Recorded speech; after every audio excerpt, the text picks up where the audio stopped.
কালকে গত রাত্রেই আমি 1:15-20 দিকে আমার কাছে খবর এসেছিল এই ধরনের ঘটনাটা ইউটার্নে ঘটেছে।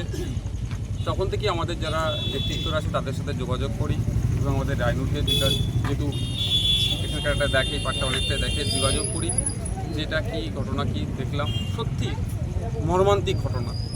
আজকে মানুষজন নিরাপত্তাহীনতায় ভুগছে। কলকাতা শহরের মতো একটা শহরে যেভাবে এই ধরনের গুলিতে মানুষকে মেরে দিচ্ছে, খুন করছে, এটা কোনোভাবেই মেনে নেওয়া যায় না। আমরা চাই প্রত্যেকের নিরাপত্তা বলয়ের মধ্যে থাকুক। আজকে পুলিশ ডে। আজকের দিনে দাঁড়িয়ে যদি আমি বলি পুলিশের ব্যর্থতা সত্যি খুব খারাপ লাগছে। পুলিশের যে পরিমাণ ম্যান পাওয়ার থাকা দরকার সেই পরিমাণ নয়, ফলে নিরাপত্তাতে গাফিলতি হচ্ছে। আজকে পরিবারের কাছে এসেছি, পরিবারের সাথে কথা বলেছি। পরিবারের মিতার যিনি মারা গিয়েছেন তার পিতার সাথেও কথা বলেছি, তিনিও শারীরিকভাবে অসুস্থ। জাস্ট এই পরিবারটা একটা সুন্দরভাবে খুশিয়ে উঠছিল, আর্থিকভাবে আস্তে আস্তে স্বাবলম্বী হচ্ছে। ব্যবসায়িক কারণে যতটুকু শুনতে পেলাম খুন হতে হলো, এটা কোনোভাবেই মেনে নেওয়া যায় না। আমরা তো আর মৃতকে ফিরে দিতে পারবো না। আমাদের সর্বোচ্চ দিয়ে আমরা চাইব যে বা যারা এর সাথে যুক্ত, এই কনস্পিরেন্সির সাথে যুক্ত, এই হত্যাকাণ্ডের সাথে যুক্ত, প্রত্যেককে শাস্তি পাক। এবং আশা করব প্রশাসনের কাছে কোনো রকমভাবে ম্যানিপুলেট না করে যারা এর সাথে ইনভলভ, একে খুন করেছে তাদেরকে চিহ্নিত করে সর্বোচ্চ শাস্তির ব্যবস্থা করুন। এটাও বলে গিয়েছি। আজকে আমি একজন জনপ্রতিনিধি হিসাবে তাদেরকে আশ্বস্ত করেছি আমার একটা নৈতিক কর্তব্য দায়িত্ব আছে।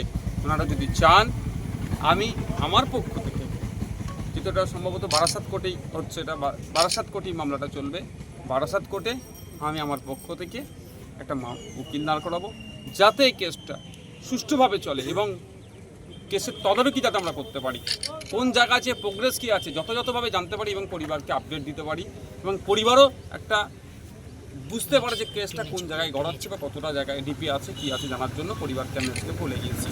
পরিবারের যে মারা গিয়েছে তার বর্দা অলরেডি এখন পোস্টমর্টমের জন্য ওখানে আছেন ফিল্ডে, আমাকে জানাবেন বলেছেন, আমি এটা নিতে প্রস্তুত আছি। আবারও বলছি, যেভাবে এই ধরনের গুলিকাণ্ড হচ্ছে রাজ্যে, সাধারণ মানুষের নিরাপত্তা নিয়ে প্রশ্ন থেকে যাচ্ছে।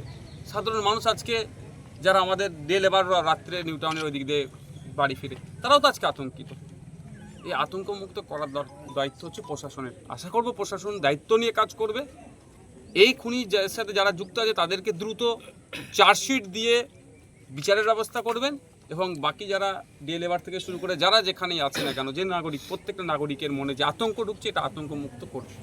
সারা রাজ্যে তো এরকম ঘটনা ঘটছে, তো এই ঘটনার উপরে বিচার ব্যবস্থা কেমন এগোবে বলে আপনার মনে হয়?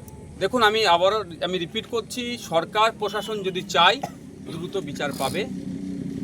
আজকে সিরাজ চ্যাটার্জি মানে মৃতর পিতা বাবা, যদি প্রশাসন চায়, আর প্রশাসন যদি মনে করে গড়িমসি করব, তাহলে আমাদেরকে কিন্তু এই যে বলে চলে যাচ্ছি, দেখে চলে যাচ্ছি করতে হবে না, তাহলে আমাদেরকে তখন রাস্তায় নামতে হবে।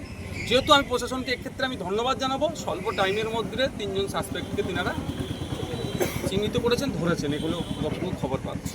যদি এই তড়িঘড়ি হিসাবে প্রশাসন কাজ করে তাহলে আমাদেরকে রাস্তায় নামতে হবে না, আমাদেরকে প্রশাসনের বিরুদ্ধে কোনো মন্তব্য করতে হবে না। আর যদি মনে করি প্রশাসন গাফিলতি করছে, আর 5টা কেসের মতো এটাকে ধামাচাপা দেওয়ার চেষ্টা হচ্ছে, তাহলে আমি একজন বিধায়ক হিসাবে বলছি, ভাঙড়ের মানুষের সুখ-দুঃখের পাশে থাকার দায়িত্ব আমার, কর্তব্য মনে করে ভাঙড়ের মানুষের সাথে যদি অবহেলা হয় আমি চুপ করে বসে থাকতে পারবো না।